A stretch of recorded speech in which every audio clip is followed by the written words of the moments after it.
For 10 years, these two didn't fight over money, or a house, or who was right. They fought over a little girl.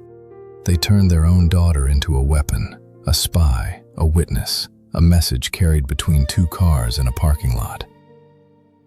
Now that girl is grown, 3 weeks from her wedding, and she has asked them for one thing: sit in the same room just once and put the war down. Marcus, Paige, for the first time since the courthouse, turn around. 10 years, and this is the first time we've been told to face each other. She asked us both. That's the only reason I'm in this chair. Go on, Paige, turn around. I walked in here ready to hate him the way I've hated him for 10 years. And then I remembered the only person who ever paid for that hate was her. Not him. Her. You want closure? Then say it out loud, Marcus. What you did to a 9-year-old. In front of a judge. I sat her at my kitchen table, and I taught her what to tell the judge. That her mother left her alone at night. That her mother's boyfriend scared her. None of it was true. I wrote every word. She was 9. Mommy's boyfriend scares me. You put that in a child's mouth, under oath, and you won. You took her. And what did you do with her? You sent back every check I ever mailed. 10 years, unopened. So she'd grow up certain her father just stopped. Every check came back to him marked return to sender. I told myself it was pride, that I didn't want his money. That was a lie. I wanted him erased. I wanted her to forget he existed. You moved her 3 hours away. You put her recitals on my weekends. Every time I drove up, there was some reason she couldn't come to the door. Because you hired a man to photograph me through my kitchen window for a year. I found the lens across the street. I stopped letting her stand near the glass. Because you were poisoning her against me, and I needed proof. You made me a stranger in my own daughter's mouth. I photographed a house I used to live in, trying to prove I was still her father. Proof. So you built a case, and I built a wall. And she grew up in the 6 inches between them. I knew she wasn't unfit. Paige was a good mother. I told a room full of people she wasn't, because good enough wasn't the point. Winning was the point. I wanted to win. And you don't win a child. Nobody ever told me you can't win a child. Do you remember the handoffs? That diner parking lot off Route 9.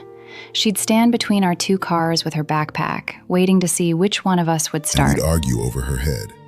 Every single time. She learned to just look at her shoes.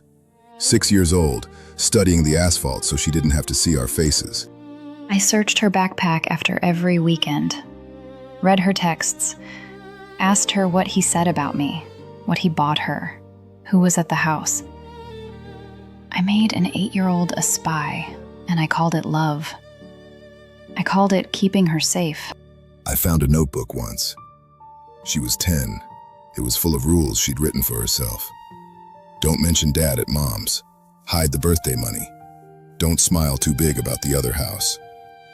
My little girl. Running diplomacy.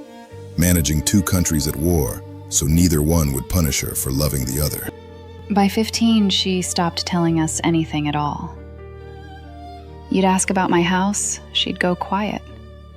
I'd ask about yours, she'd go quiet.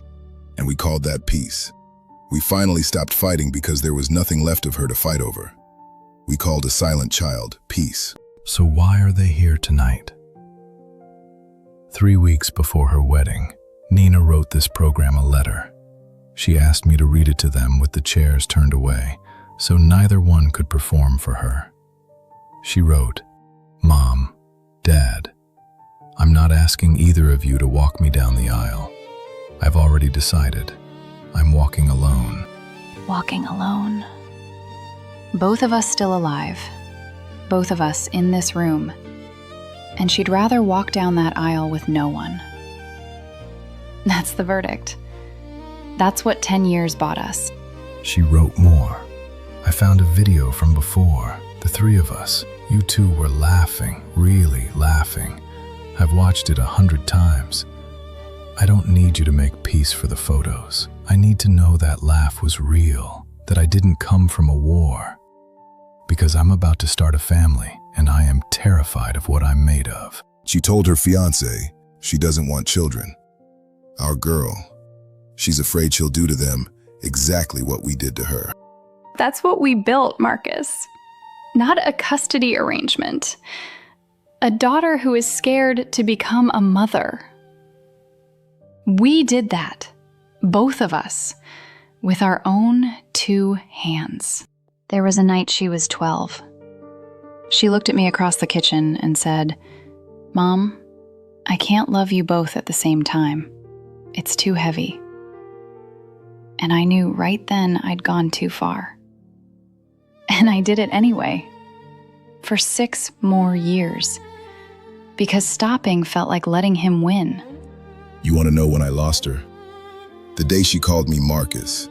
Not Dad, Marcus. Like a man she was being polite to.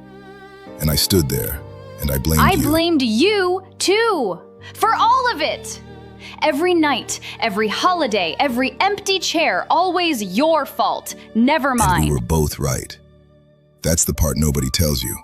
We were both right about each other, and both of us are the reason our daughter signs her cards with our first names. So here's what I'll do. I won't come to the wedding. You take the day, Paige.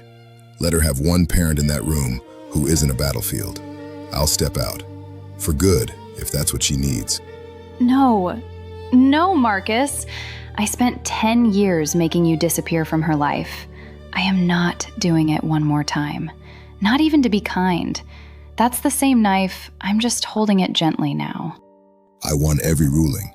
Full custody, the house, every holiday on paper. And I have a daughter who signs her name Nina Reed, like a stranger being polite. I never lost a hearing in my life. I just lost her in all of them. So what do we do? Where did 2 people like us even start? We put it down, both of us. You stopped telling her what I did.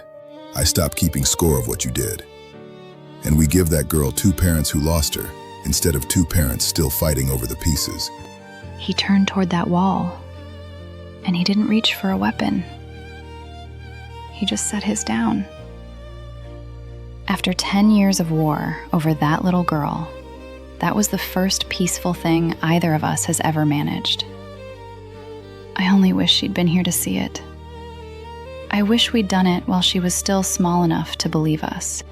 A father who coached his own 9-year-old to lie under oath.